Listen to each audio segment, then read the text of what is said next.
the overall goal of my companies is to maximize the future of civilization, like basically maximize the probability that civilization has a great future, and to expand consciousness beyond Earth. So if you take SpaceX, for example, that SpaceX is about advancing rocket technology to the point where we can extend life and consciousness beyond Earth, to the moon, to Mars, eventually to other star systems.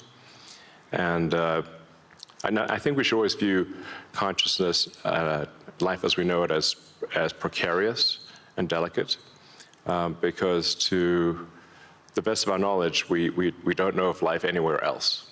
You know, I'm often asked, are there aliens among us? And I'll say that I am one, but... Or you're from the future. They don't believe me. Okay. But I think if anyone would know if there are aliens among us, it would be me. We have 9,000 satellites up there, and not once have we had to maneuver around an alien spaceship. So I'm like, I don't know.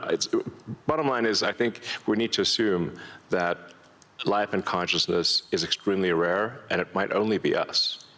And if that's the case, then we need to do everything possible to ensure that the light of consciousness is not extinguished, because we're effectively, the way I view it is, the image in my mind is of a tiny candle in a vast darkness, a tiny candle of consciousness that could easily go out.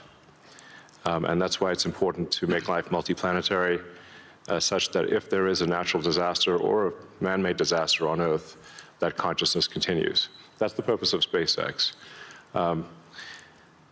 Tesla is obviously about sustainable technology, and also at this point we've sort of added to our mission sustainable abundance. So with robotics and AI, this is really the path to abundance for all. If you say, you know, people often talk about solving global poverty, or essentially how do we give everyone a very high standard of living. I think the only way to do this is AI and robotics, which doesn't mean that it is without its issues. I mean, we need to be very careful with AI. We need to be very careful with robotics. We don't want to find ourselves in a James Cameron movie, you know, Terminator.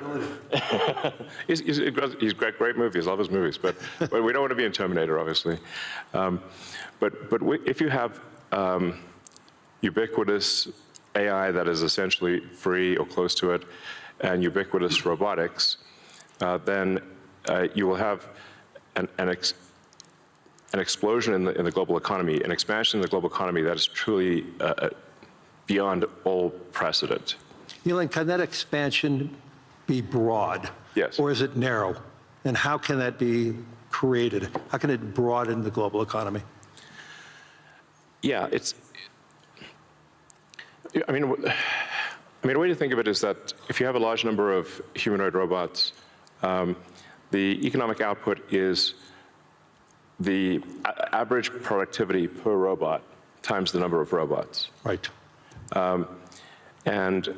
And actually, my prediction is in the benign scenario of the future that the robots will actually make so many robots in AI that they will actually saturate all human needs. Meaning, you won't be able to even think of something to ask the robot for at a certain point. Like there will be such an abundance of goods and services, because